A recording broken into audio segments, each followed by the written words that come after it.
Hello, everybody, and welcome on in. It is NFL Week 14 here on Prop Culture. I'm Thomas Viola. He's Derrick Carty, and it is Carty o'clock. We are back with another episode here as we bring you those prop goodness that you absolutely love. Guys, thank you so much for being here. As always, a Bruck KGB already in with, I don't know if my soul can handle another Geno INT prop. But hey, we are going to be here. We are going to be bringing you your props. We took last week off. I was feeling a little bit under the weather. Derrick, I know you're a little bit under the weather this week, but hey, you're more of a trooper than I was, and it was the holiday, you know. Thank you guys for the patience. We appreciate you being back with us, and we are excited. It's going to be another great day here, Derrick. Working out of a little bit of a slump. Last 2 weeks have been a little bit of a slump for us here. Yeah, they have. Last 2 weeks have been quite bad. There's no sugarcoating it. But the first, 12 weeks or wherever, first 11 weeks, were really, really good. So, I mean, like, it's just kind of the nature of betting. Sometimes you're going to have bad weeks and you move on, you keep the same process, you don't worry about it, and you'll be fine. I mean, we're still up big on the year. So, just a couple little rough weeks, and we're going to be right back in action this week. Exactly. Like you said, last week, not great. 2-9 on the plays that you tweeted out, minus 5.5 units, but we're 81 and 88 on the season as a whole, up 18.2 units for a 10.9% ROI. And hey, as How Do Andres is saying, Jordan flu game of props, we're going undefeated this week. Let's get it. Let's get it indeed. We've got a bunch of them to talk about here with you guys, and you know the drill. We'll also get to all of yours as well. Let's get to it, Derrick. Why don't we? Let's do it. All right. Coming up first on our list here, we're going to be going to Taj Spears and his receptions market. What are we looking at with Spears? So we're looking at Spears under receptions. The market is kind of split between these 3.5 lines and these 2.5 lines. I like the 2.5s more at plus money or even money, but not a lot of books have them, not widely available books. So we'll use the 3.5 minus 150. Here's our best number, but you can take it up to the minus 180 or whatever. Like it's fine. Any of these spots. Spears has been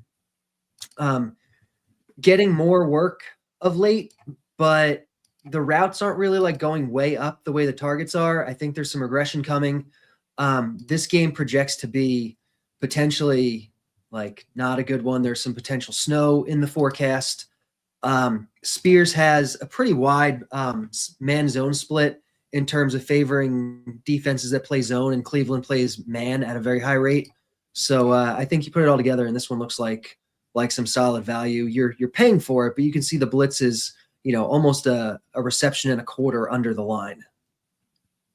Yeah, and like we said, there's a certain amount of some people say that they don't want to pay juice on props. They don't want to bet heavy favorites, but the reality is, when you're getting value, you're getting value, even if it's at minus 200, even if it's minus 150. And this is one of those spots where we're seeing some of that value today.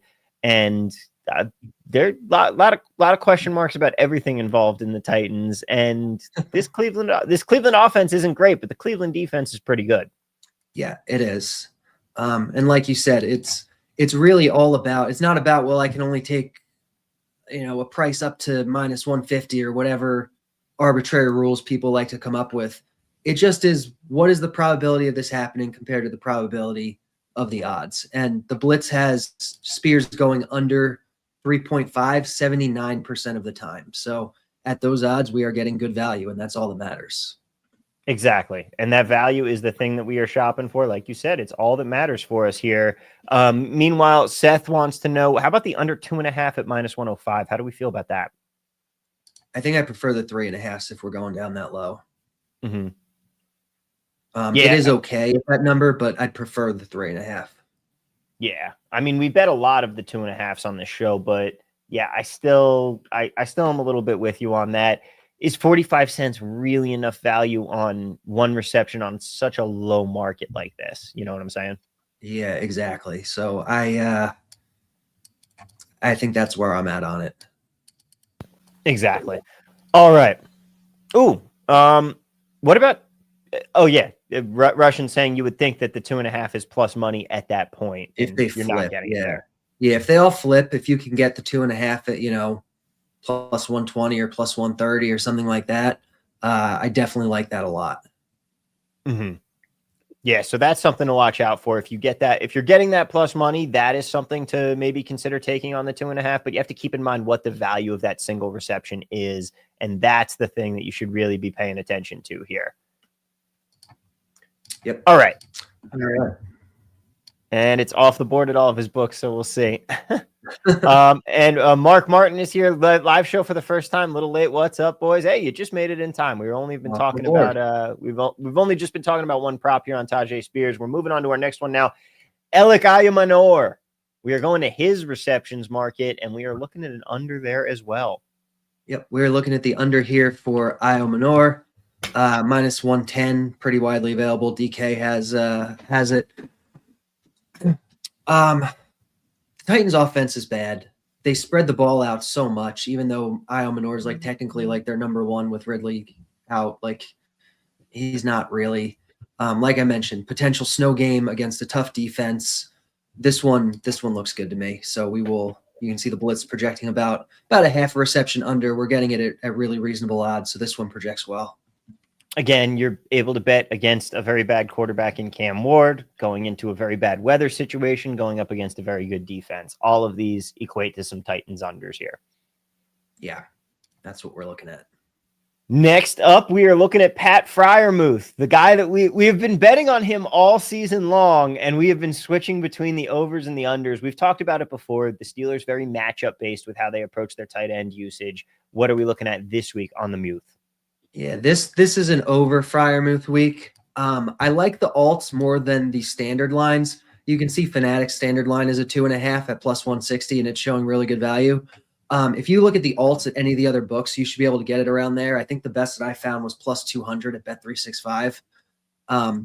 So let me know what price you're finding on the Freiermuth alts, but we've talked about it. They are more comfortable playing Freiermuth against 3-4 defenses because he's on the smaller side. He doesn't have to match up with the giant defensive ends that he would in a 4-3.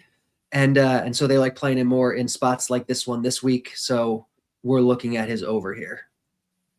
Yep. And like we said, it's those matchup bases. It's how those defenses like to play. And we also should be expecting some passing in this game. This Ravens defense started very bad. They've been coming along, but this could be a little more pass heavy game here. We're not too worried about the Aaron Rodgers injury situation. Yeah, no, not overly concerned here. It shouldn't affect his throwing really. If anything, it just maybe a little extra chance he leaves mid game or something like that. Yeah, something to keep an eye on. But even then, your backup quarterback, the tight end, is his best friend. Yes. Next up, we're looking at Tony Pollard. And once again, we're going to a receiving market here. We're going to receiving yards for Tony Pollard in this one. Yeah, the receptions aren't as widely available right now, so we will look at his yardage. And we're looking at under, another Titans passing game under. No surprise, really.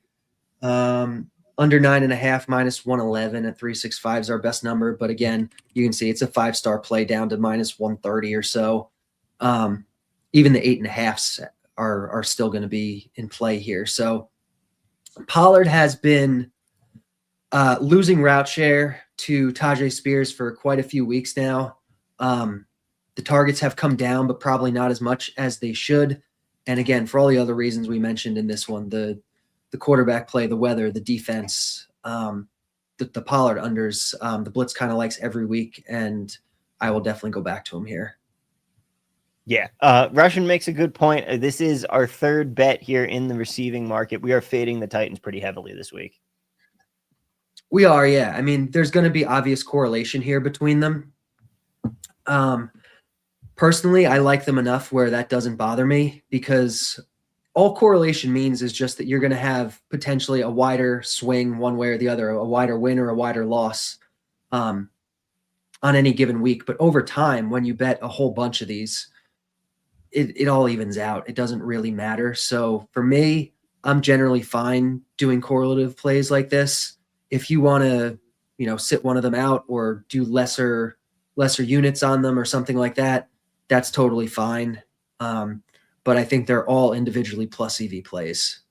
Yeah, and you bring up a good point. Like if you're viewing it over a 1 week time horizon, yeah, you could potentially have a bad week. If you're viewing it, if you expand that out, if you start viewing it over the course of a season, over the course of 3 seasons, 5 seasons, it starts to wash out and even out. And it is just, you have these larger swings on it, but every play is plus EV. Every play is one worth making. And that's why we're sitting here making multiple plays, investing heavily. Plus, as Nick points out, Cam Ward has been pretty bad lately.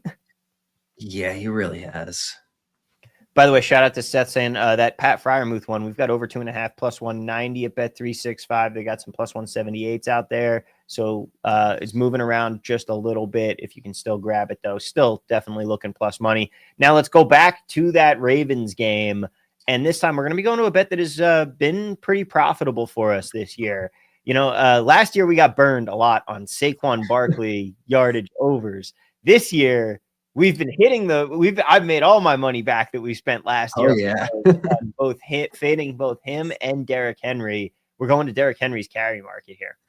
Yeah, so we will go under on Henry's carries. I actually like, if you have exchanges, I like this 18.5 at plus money better than the 19.5s, but they're all still good.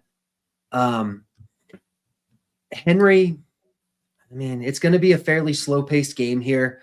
They've been working Keaton Mitchell in more by design. They've said that they want to make Keaton Mitchell a bigger part of their offense, and that's going to come at the expense of Derrick Henry a little bit.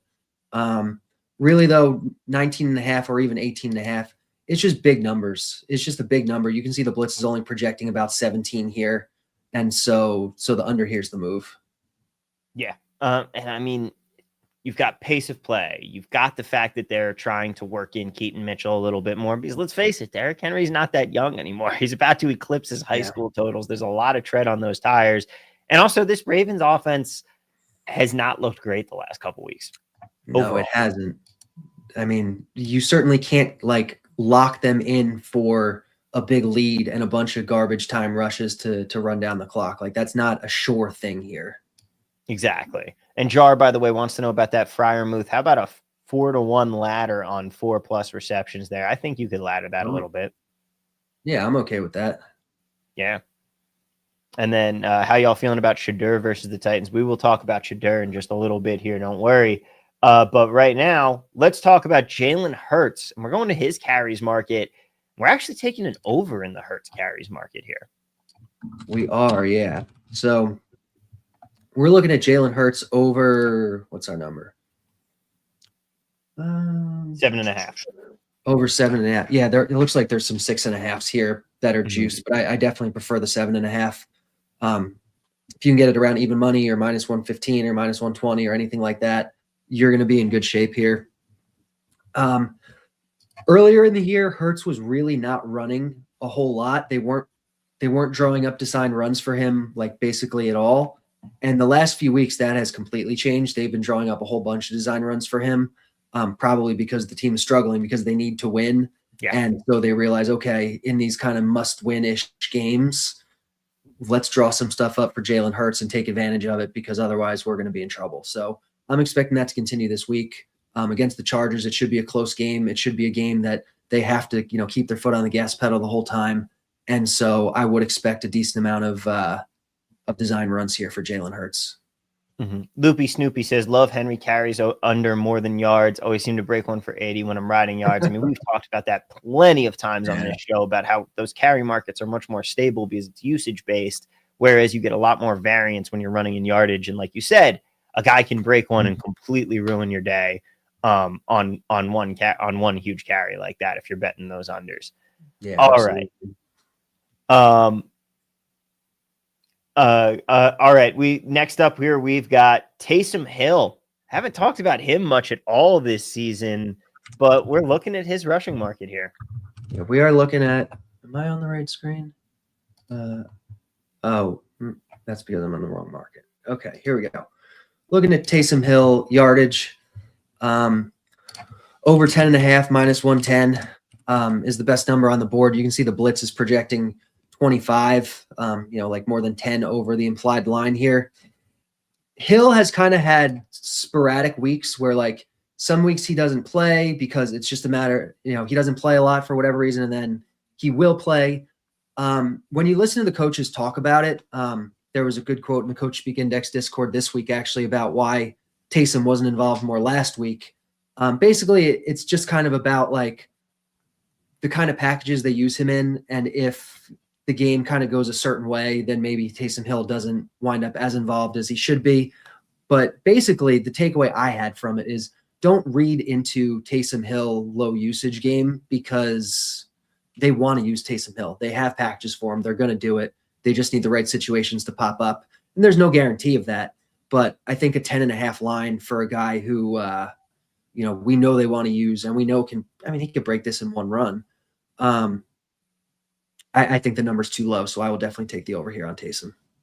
Yep. We will have to see how his usage goes this week, but you're playing a very banged up Tampa team. New Orleans might be able to slow this game down, get some more runs in, and get that usage that we're looking for here. Yep. All right. Definitely. Next up, we've got Jayden Daniels. He's coming back into the lineup here, which, man, I don't agree with this from the Commanders. Just play Mariota the rest of the year. He's your franchise. You're 3-9. He's already been hurt twice this season. This is a terrible idea, but we are going to be trying to profit on the advanced usage that the Commanders are trying for here. Yeah, they're going to bring Jayden Daniels back, and so I will ride him here. We got over 19.5 minus 105 is our best line, but you'd see the blitz is projecting 22.25, so definitely plenty of wiggle room around this number. The blitz really likes this spot in general for Washington. They're going into a dome in Minnesota, so that's right off the bat going to increase passing efficiency, passing volume. And Minnesota plays one of the heaviest doses of zone defense of any team in football. I think they might be the highest. And when I was looking through all of Washington receivers' man-zone splits, it's like every single one of these guys is better against zone. Like Debo's better against zone. Terry's better against zone. Treylon Burks has one of the biggest splits in all of football. Noah Brown, who should be back this week, has one of the bigger splits in football. So I think this sets up really well, and especially for the completions market where zone defense does tend to lead to completions up a little bit. Defense keeps the ball in front of them a little bit more, shorter completions, shorter passes, that kind of stuff. So this one I think looks good. We don't know how healthy Jayden Daniels is, what his story is, but I think this is a low enough number where I will take it, especially when historically they have shown to be a very pass-heavy offense when Jayden Daniels is the quarterback. Yeah, I think that's completely reasonable. This could be a closer game. We'll see what happens with the JJ McCarthy show, but it's going to be an interesting one for sure here. As Yahtzee saying, my poor Vikings. Yeah, that's a bit tough.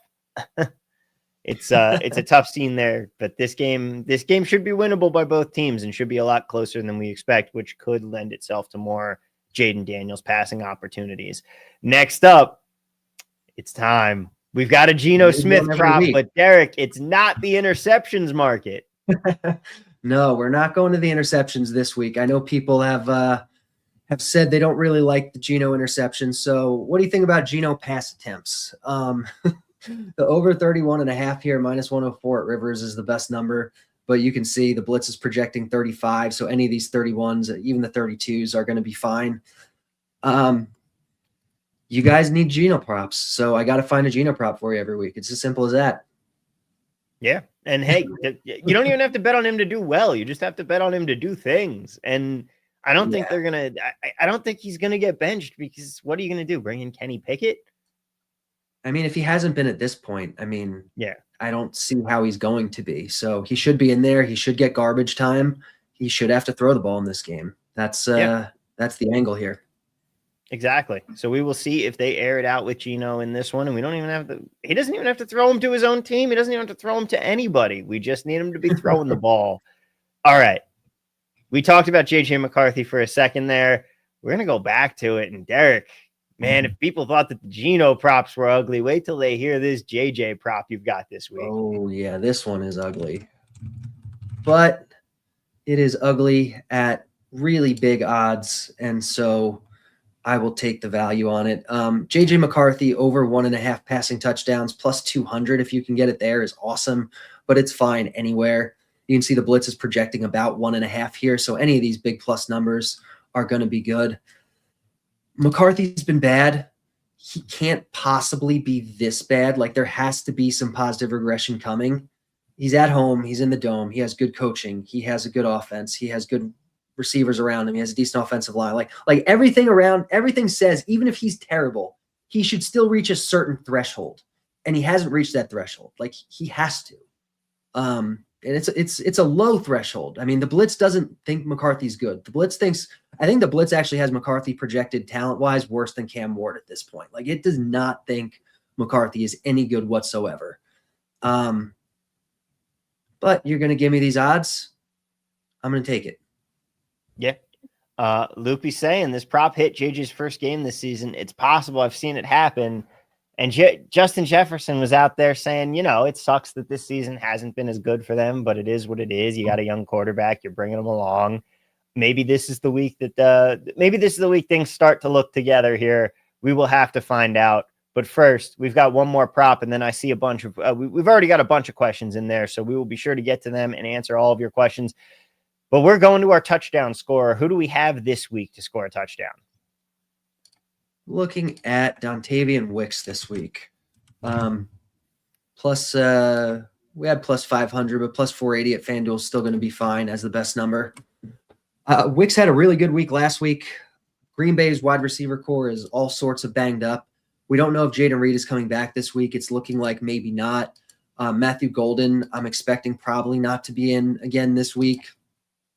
Christian Watson, I think, has been getting more of the attention, but Wicks has been, every bit as involved in the offense, basically getting a bunch of routes, a bunch of targets. I think we're getting a good price here on Wicks. Yeah. All right. And that, ladies and gentlemen, is going to do it for the props that we have, which means it is time to go to some of your props here. I'm going to give you a quick recap real quick, but drop those questions in. And Derek, just to spoil it so that you can get all set up here. I know that we had a question in the chat. Do the TDs, INTs markets for Geno show better value this week? So any passing touchdown value on Geno this week than that. But while you're doing that, I will recap our plays here because we've got Taj Spears under 3.5 receptions and minus 150 best odds at ESPN. Don't forget, guys, throw your prop questions in the chat so we can start getting to them when we get back. Alec Ayamanor under 2.5 receptions, minus 110 at DraftKings. Pat Freiermuth over 2.5 receptions, 2-1 at 365. Ladder opportunity there, potentially. That was one that we were looking at. So shop around for a decent ladder play on those. Tony Pollard under 9.5 receiving yards, minus 111 at 365. Derrick Henry under 18.5 carries, plus 107, the best odds at Profit X. Jalen Hurts over 7.5 carries, minus 105 at Hard Rock. Then we have Taysom Hill over 10.5 rushing yards, minus 110 at MGM. Jayden Daniels over 19.5 completions, even money at MGM. Geno Smith over 30.5 passing attempts, minus 102 at FanDuel. JJ McCarthy over 1.5 touchdown passes at 2-1 at 365. And Dontayvion Wicks to score a touchdown at plus 480. All right, Derek, let's talk about those Geno Smith numbers here. What are we seeing, my friend? So, yeah, it looks like if you can get, FanDuel has plus 182. They're the best number on the board. If you can get anything like that for his under touchdowns, definitely value on the Geno under touchdowns this week. The interceptions, I'm sure there's going to be value on Geno interceptions. Not as much as usual. Normally they'll give us like plus 150 on him or something like that. Plus 130 being the best number is interesting given what he's been doing. Yeah. I don't like that quite as much as I did when they were giving it to us like 30 points higher. So it's saving you a little bit of money here. Yeah. A little bit. I'm not as tempted. Yep. Grateful Future says, I know there's not a lot of data, but lowest line out there for QBs is Shedeur. Do you feel there's any value versus the Titans? I'd say so. But let's find out what the system says. Yeah, I've bet Shedeur overs every week since he's been starting, and it's been pretty nice. But I think the market has caught up a little bit. Like you can see, even though it's a low number, in this game, especially too, with the weather, with Cleveland potentially leading against Tennessee instead of like trailing against anybody competent. This probably is not the week for me to bet Shedeur. But next week, I don't know who they play, but potentially I'll be back on the train with him if it's a situation where we think he'll get some garbage time. Exactly. And this game looks pretty ugly. I have a feeling that they'll be able to pass that around a little bit. How about Patrick Flynn here saying any value on Bucky Irving receptions this week? Let's see. Yeah, he came back last week, did not get his usual route share, his usual targets, but presumably they were just easing him in and he should be going up this week. Doesn't look like there's a lot of value on it here, though. The blitz is pretty much in line with the market. Mm-hmm. Russian wants to know value on RJ Harvey reception props this week. Interesting choice. Let's see. RJ Harvey. Another one where the blitz is really just in agreement with the market. Not a whole lot of value here. All right. Yahtzee has a question for us. He wants to know about our old faithful Samaje Perine. It's funny. I mean, the entire Bengals offense is a little bit different now with Burrow back. It is, yeah. Perine's definitely going to be in there on third downs. Definitely going to be getting some of this receiving work. Looks like the line is not really very widely available right now, and the blitz is pretty much in line with the market on it anyway. Yeah. It's a shame. It was great when he was on the Chiefs and he was getting those 2 guaranteed targets, but it's just not there anymore. Yeah. No, not on the Bengals anymore. Yep. How about Tyler Shugg under rushing yards here? We can take a look. Yahtzee saying I already bet it. Tom doesn't care. He'll bet it anyway. I don't know, man. I don't know. Looks like depending on the line you get, if you can get it closer to even money, maybe there's a little value here, but mostly another one where the blitz is kind of just in line with the market on Shugg. Yeah. Grateful Futures also wanted to know about RJ Harvey rushing yards, not receiving yards. Let's take a look at that then. RJ Harvey rushing yards, nothing here either. Mm-hmm. Yeah, it's a rough board this week. It is. I said it to you this morning. Like I looked at the board and I'm like, man, this is just not. There's not a whole lot popping out that I really loved. We found some stuff for the show. You know, I like it, but we've had weeks this year where I look at the board and I'm like, oh man, I like this and this and this and this and this. It was not one of those weeks. Yeah, this is definitely a more tougher week on the schedule here. Any value on Tyler Warren's unders, or are we making too big of a deal about Jones's injury? Under 4.5 receptions is plus 110. I wouldn't be surprised if there's a little value here because, man, DJ looks rough. Yeah, injuries are always a tough thing for projections to account for because we don't know how they're going to affect any individual player.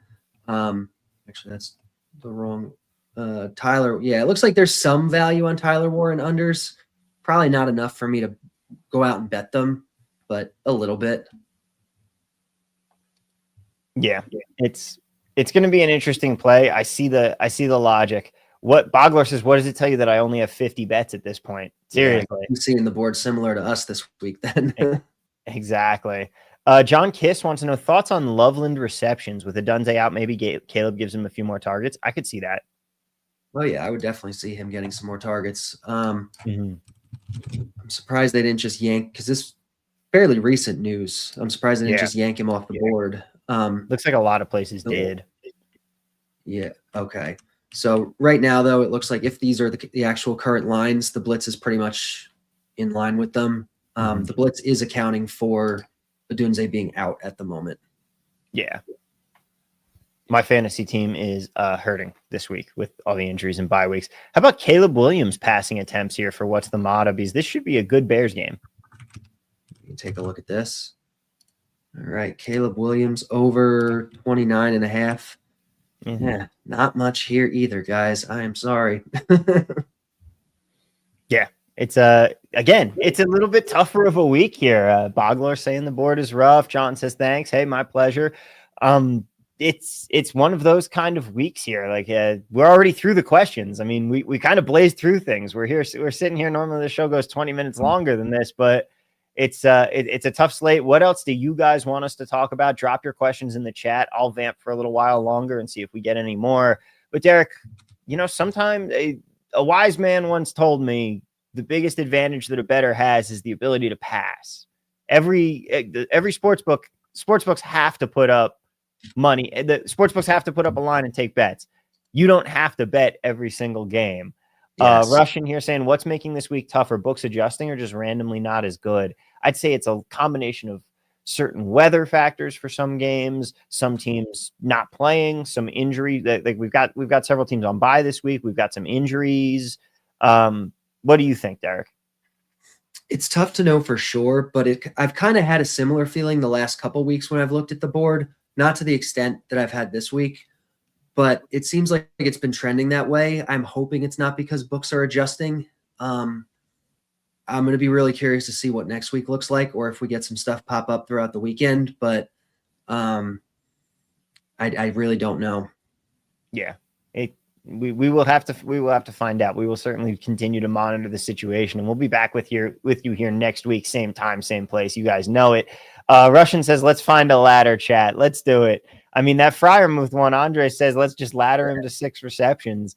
Yeah, man, who was it? Was it Geno Smith or David Njoku that we laddered one time and just absolutely racked him? Yeah, we racked him up when he was on Miami and he was getting all that usage, and the books just were ignoring it. We bet Jonu like 5 or 6 weeks in a row and just crushed it, I feel like. Yeah, that was phenomenal. What's the model wants to know? Josh Jacobs rush attempts. We can take a look. JJ 3 passing touchdowns at plus 650, Snoopy says. Oh my God. Josh Jacobs rush attempts doesn't look like it's open. At least EV Analytics doesn't have the lines for it. So if you're seeing that somewhere, I guess let me know where. Yeah. Didn't he? No. What is there an injury situation in Green Bay? No. He was hurt a couple weeks ago. He's working his way back. He should be, I would think, pretty close to full volume here. Yeah. Interesting that there's no lines out at this point. Really weird. Anyway, Garrett Price wants to know Connor Hayward TD 500-1 at Hard Rock. He runs their tush push. I mean, I'd line shop around. You might have a bad line there. Yeah, I think I'd take that. Yeah, I like that. He does run their tush push, so you would think just based on that alone, he's not going to get much work in the passing game, but definitely a chance of a touchdown. Better chance than that gives him, I would think. Yeah. Reed wants to know, are you making Geno under half a touchdown in official play? No, we didn't make it an official play, but it certainly could have been. It's a good one. It's the type of play that I like to make. So if you want to bet it, I have absolutely no reservations doing that. Yeah. Bro KGB says, any love for Stafford over 22.5 completions? Yes, I took this earlier in the week, I think on Tuesday. Let me take a look real quick. This one has some value. Wow, it's been moving up, I guess. Did he say 32.5? Oh, completions. I'm looking at pass attempts. Okay. Although pass attempts clearly seeing some value there. Yeah, pass attempts has some value too. Mm-hmm. Yeah, there's definite value here. The Blitz is projecting about 25.5 completions here for Stafford. Fast-paced game in a dome. Should be, kind of a back-and-forth thing with Arizona, especially the way Brissett's been playing lately. So yeah, I like Stafford overs here quite a bit. Yeah. That can't possibly be right. There's no Grateful way. Future saying 39. Yeah. I'd probably take the under on 39. Although then again, Jacoby Brissett randomly set the record for NFL completions in a game this season. They had him set at, I think, 25 or 26 completions last week. I took the under. Didn't work out, but I took it. Yeah, it's nuts. Any love for Luther Burden or DJ Moore props with Adunze out? I haven't actually seen any of them yet. Are they available?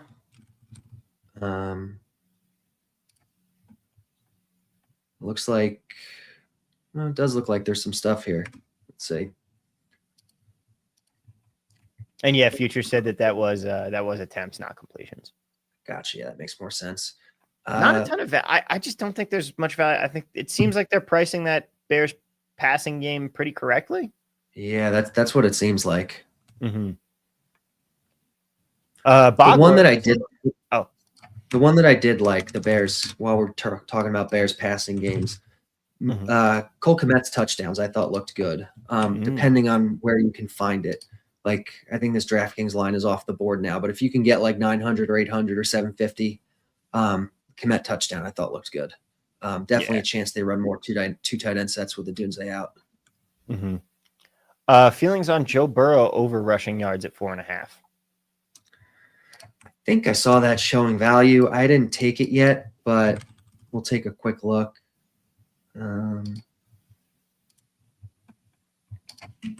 Definitely value.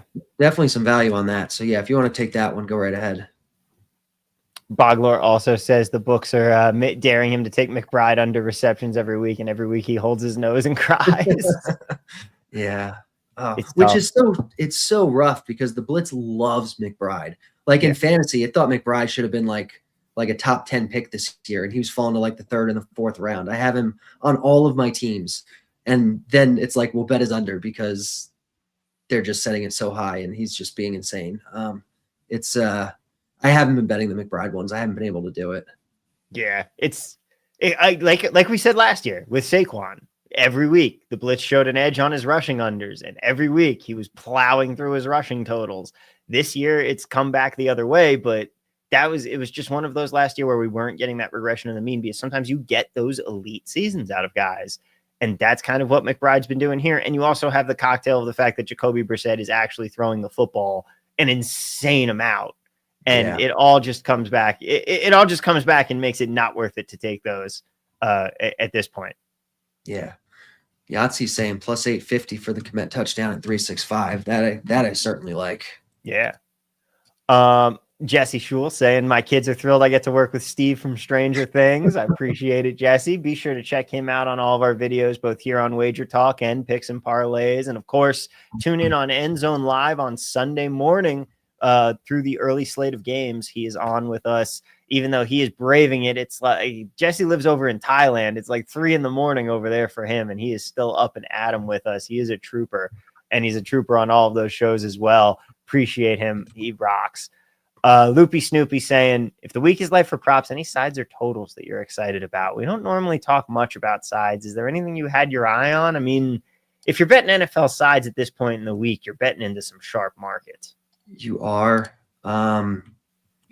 Looks like the blitz is showing a little bit of edge on Falcons money line and Steelers money line. I could see that Steelers money line. I could see that one being a play. I mean, if Lamar is as hurt as we think he might be, and he's put up some bad performances the last couple weeks, I could see that game being a lot closer than we think. Yeah, I can definitely see that one being a good play. Yeah. Chad Martin says the last few weeks I've noticed there are a lot more over bets showing value on the blitz. Books have definitely shifted, as years ago we used to be 90% on unders. Yeah, we really did. Yeah. Even earlier this year, like we were doing more, probably 70, 75% unders. The blitz is showing a lot more value on overs this week, I've noticed for sure.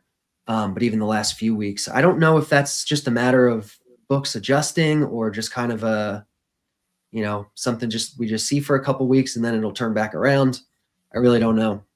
Yeah, that's the thing with football. You have a very small sample size. We don't have that many games over the course of a season. It's not like hockey or basketball or certainly baseball where you get so many games and you're able to get these really big sample sizes over just a couple seasons. It takes a really long time to really solidify any theories about the NFL. And normally, by the time you can, things have started to change because the game changes and adapts more quickly than we get a real sample size for it. Yeah, exactly. The joys of NFL betting there. All right. Well, ladies and gentlemen, I think that is going to do it for us here. We have no more questions to get to. Thank you all for being here with us. Derek, I know we'll give your voice a little bit of a break. I know you're a little bit under the weather right now, man. But thanks for pulling through with us. Ladies and gentlemen, we will be back next week. Same time, same place. You know the drill. I'll be back on End Zone Live this weekend. I'm feeling better as well. And hey, let's go out. Let's have a good week. Let's rebound. It's an uglier slate, but that doesn't mean that we haven't found some good value plays out here. Bogler's got his 50 bets. We appreciate y'all being with us here. Don't forget, hit that like button, hit that subscribe button if you haven't already. Get notifications whenever we go live. And as always, we'll see you next week, everybody. Let's cash some tickets. Appreciate all of y'all.